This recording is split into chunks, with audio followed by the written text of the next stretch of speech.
ഇന്നൊരു basic chocolate sponge കേക്കിൻ്റെ റെസിപ്പിയാണ് ചെയ്യുന്നത്. അപ്പോൾ നല്ല സോഫ്റ്റ് ആയിട്ടുള്ള ഒരു കേക്കാണിത്. ബ്ലാക്ക് ഫോറസ്റ്റിനും ചോക്ലേറ്റ് കേക്കിനും ഒക്കെ ബേസായിട്ട് ഉപയോഗിക്കാൻ പറ്റിയ ഒരു കേക്കാണ്. അപ്പോൾ ഇതെങ്ങനെ ഉണ്ടാക്കുന്നതെന്ന് നോക്കാം. അപ്പോൾ ആദ്യം തന്നെ 1 കപ്പ് മൈദ എടുത്തിട്ടുണ്ട്. ഇതിലേക്ക് 1/3 കപ്പ് കൊക്കോ പൗഡറാണ്. ഇത് ഡാർക്ക് കൊക്കോ ആണ്. 1 teaspoon baking powder, 1/2 teaspoon baking soda, 1/4 teaspoon ഉപ്പ്. ഇതെല്ലാം കൂടി നന്നായിട്ടൊന്ന് അരിച്ചെടുക്കുക. ഒന്നിൽ 3 തവണ അരിക്കുക, അല്ലെങ്കിൽ 1 തവണ അരിച്ചിട്ട് ഇങ്ങനെ നന്നായിട്ടൊന്ന് മിക്സ് ചെയ്ത് മാറ്റി വെക്കുക. ഇനി ഒരു 1/4 കപ്പ് ചൂടുവെള്ളം എടുക്കുക. നല്ല തിളച്ച വെള്ളമാണ്. അപ്പോൾ ഇതിലേക്ക് ഞാൻ 1 ടീസ്പൂൺ ഇൻസ്റ്റൻറ്റ് കോഫി പൗഡറാണ് ചേർക്കുന്നത്. ലൈറ്റ് കൊക്കോ ആണ് എടുക്കുന്നതെങ്കിൽ ഇത് നിർബന്ധമായിട്ടും ചേർക്കാം. ഡാർക്ക് കൊക്കോ ആണ് എടുക്കുന്നതെങ്കിൽ ഇത് ഓപ്ഷണലാണ്.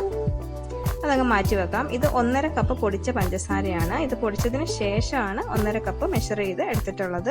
250 ml കപ്പിൽ 1 കപ്പ് എടുത്തിട്ട് അത് പൊടിച്ചു കഴിഞ്ഞാൽ 1/2 കപ്പ് കിട്ടും.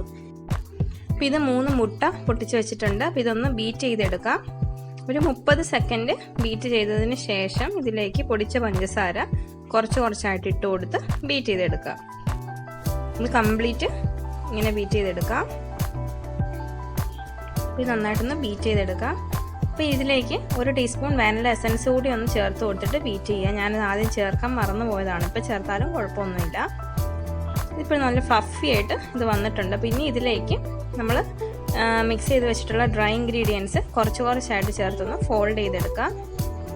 ബീറ്റർ വേണമെങ്കിൽ യൂസ് ചെയ്യാം, പക്ഷേ ഫസ്റ്റ് സ്പീഡിലിട്ട് മാത്രം ഒന്ന് ബീറ്റ് ചെയ്തെടുക്കുക. പിന്നെ ഇതിലേക്ക് നമ്മളുടെ കോഫി മിക്സ് കൂടി ചേർത്ത് കൊടുക്കുക. കുറച്ച് പൊടി ഇട്ട് കൊടുക്കുക, കുറച്ച് ഈ കോഫി മിക്സ് ഒഴിക്കുക. അങ്ങനെ കംപ്ലീറ്റ് ആയിട്ട് ഒഴിച്ച് മിക്സ് ചെയ്തെടുക്കാം. ഈ 1/4 കപ്പ് ഫുള്ളും നമ്മളുടെ ഈ ഒരു ബാറ്ററിലേക്ക് ഒഴിക്കണം. പക്ഷേ ലാസ്റ്റ് നമ്മൾ ഫ്ലവർ തന്നെ ഇട്ടൊന്ന് മിക്സ് ചെയ്തെടുക്കുക. ലാസ്റ്റ് ഈ കോഫിയുടെ മിക്സ് ഒഴിക്കരുത്. കുറച്ച് ഫ്ലവർ മാറ്റി വെച്ചേക്കുക. കണ്ടോ, ഇങ്ങനെ അത് ലാസ്റ്റ് ഫ്ലവർ തന്നെ ചേർക്കുക. അപ്പോൾ അതിന് മുമ്പായിട്ട് തന്നെ നമ്മളുടെ കോഫി മിക്സ് കംപ്ലീറ്റ് ഇത് ചേർത്ത് മിക്സ് ചെയ്തിട്ടുണ്ടായിരിക്കണം. ഇതിനി ഒന്ന് നന്നായിട്ട് ഫോൾഡ് ചെയ്തെടുക്കാം. ഇനി ഇതിലേക്ക് 3 ടേബിൾ സ്പൂൺ ഓയിൽ ചേർത്ത് കൊടുക്കുകയാണ്. അപ്പോൾ ഓയിലൊന്നും ചേർത്ത് കഴിഞ്ഞിട്ട് ഒരുപാട് അങ്ങ് മിക്സ് ചെയ്യാൻ പാടില്ല. ഒന്ന് മിക്സ് ചെയ്ത് കൊടുത്താൽ മാത്രം മതി. ഇനി ഏറ്റവും ലാസ്റ്റ് നമ്മൾ ഇതിലേക്ക് ചേർക്കുന്നത് വിനാഗിരിയാണ്. ഇത് സാധാരണ സിന്തറ്റിക് വൈറ്റ് വിനീഗറാണ്. നമ്മൾ അച്ചാറിനൊക്കെ ഉപയോഗിക്കില്ല. അത് തന്നെ, അത് 1 ടീസ്പൂണാണ് ചേർത്ത് കൊടുത്തിട്ടുള്ളത്. വിനാഗിരി ചേർത്ത് കഴിഞ്ഞാൽ ഒരുപാട് മിക്സ് ചെയ്യില്ല. ഒന്ന് ഫോൾഡ് ചെയ്തെടുക്കുക മാത്രം ചെയ്യാമല്ലോ. അതിനുശേഷം പെട്ടെന്ന് തന്നെ നമ്മളിത് മോൾഡിലേക്ക് ഒഴിച്ച് ബേക്ക് ചെയ്യാൻ വെക്കണം. അപ്പം ഞാനിവിടെ 7 ഇഞ്ചിൻ്റെ സ്ക്വയർ മോൾഡാണ് എടുത്തിട്ടുള്ളത്.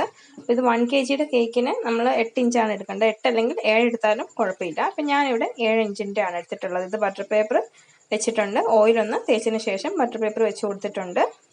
ഇനി ബാറ്റർ ഇതിലേക്ക് ഒഴിച്ചു കൊടുക്കാം. അതിനുശേഷം ഒരു പപ്പട കമ്പി കൊണ്ടോ ഇങ്ങനെ ഒന്ന് ചെയ്ത് കൊടുക്കാം. അങ്ങനെ ഒന്ന് ചെയ്യുമ്പോൾ അതിനകത്ത് ട്രാപ്ഡ് ആയിട്ടുള്ള ഹെയർ ബബിൾസ് ഒക്കെ പുറത്തേക്ക് പോകും. അതിനുശേഷം ഒരു 10-15 തവണ ഇങ്ങനെ ഒന്ന് നന്നായിട്ട് ടാപ്പ് ചെയ്ത് കൊടുക്കാം. അപ്പം ഞാനൊരു പാനിലാണ് ഇത് ബേക്ക് ചെയ്യുന്നത്. അത് ഞാൻ 10 മിനിറ്റ് മീഡിയം ഹീറ്റിൽ പ്രീ ഹീറ്റ് ചെയ്തിട്ടുണ്ടായിരുന്നു. ഒരു 35 മുതൽ 40 മിനിറ്റ് വരെ ബേക്ക് ചെയ്തെടുക്കുക. ആദ്യത്തെ 2 മിനിറ്റ് ഹൈ ഫ്ലെയിമിൽ വെക്കുക, അതിനുശേഷം ലോ ഫ്ലെയിം ആക്കുക. ഇപ്പം ഞാൻ കേക്ക് ഇവിടെ ബേക്കായി വന്നിട്ടുണ്ട്. എനിക്ക് കറക്റ്റ് 1 മണിക്കൂർ എടുത്തു ഇത് ബേക്കായി കിട്ടാൻ. ഇപ്പം ഞാൻ പാനിൽ നിന്ന് എടുത്ത് പുറത്തേക്ക് വെച്ചിട്ടുണ്ട്. ഇതിൻ്റെ ചൂടൊന്ന് ആറി വരട്ടെ. എന്നിട്ട് നമുക്കിത് ഇതിൽ നിന്ന് എടുക്കാം. ഇത് ഞാൻ ഡീമോൾഡ് ചെയ്ത് കൊടുക്കുകയാണ്. ബട്ടർ പേപ്പർ എടുക്കാൻ നോക്കിയിട്ട് എനിക്ക് പറ്റുന്നില്ലായിരുന്നു. കാരണം നല്ല സോഫ്റ്റായിട്ട് വന്നിരിക്കുന്നതുകൊണ്ട് ബട്ടർ പേപ്പർ നോക്കിയപ്പോൾ ഒരു സൈഡിൽ നിന്ന് ഇങ്ങനെ കണ്ടോ, അത് പൊളിഞ്ഞിങ്ങനെ പോകുന്നു. കണ്ടോ, നല്ലൊരു ടെക്സ്ചറാണ് നമ്മളുടെ കേക്കിന്. കണ്ടോ, നല്ല സോഫ്റ്റാണ്. ഇത് കാണുമ്പം തന്നെ അറിയാം. നല്ല സ്പോഞ്ചി ആയിട്ടുള്ള കേക്കാണ് കിട്ടിയിട്ടുള്ളത്. കണ്ടോ, അപ്പോൾ ഇതാ നല്ല ഡാർക്ക് കളറിലാണ്. അതുപോലെ നല്ല സോഫ്റ്റ് ആയിട്ടുള്ള കേക്കാണ്. അപ്പോൾ ഞാൻ ഡാർക്ക് കൊക്കോ പൗഡറാണ് യൂസ് ചെയ്തത്. കൂടാതെ ഞാൻ കോഫി മിക്സും കൂടെ ചേർത്തിരുന്നു. അതുകൊണ്ടാണ് ഇത്രയും ഡാർക്കായിട്ടുള്ളൊരു കേക്ക് കിട്ടിയിട്ടുള്ളത്. കണ്ടോ, സോഫ്റ്റ്നെസ് കൂടിപ്പോയിട്ട് ഒരു സൈഡിൽ നിന്ന് ഒരു പീസിങ് അടർന്നു പോകുന്നു. അതൊക്കെ നമ്മൾ ഐസിങ് ചെയ്യുന്ന സമയത്ത് അങ്ങ് കവർ ആയിക്കോളും, കുഴപ്പമില്ല. അപ്പം ഞാനൊരു ബ്ലാക്ക് ഫോറസ്റ്റ് കേക്കിന് വേണ്ടിയിട്ടാണ് ഈ ഒരു ചോക്ലേറ്റ് സ്പഞ്ച് റെഡി ആക്കിയിട്ടുള്ളത്. അപ്പോൾ അതിൻ്റെ വീഡിയോ ഞാൻ ഉടനെ തന്നെ അപ്ലോഡ് ചെയ്യും.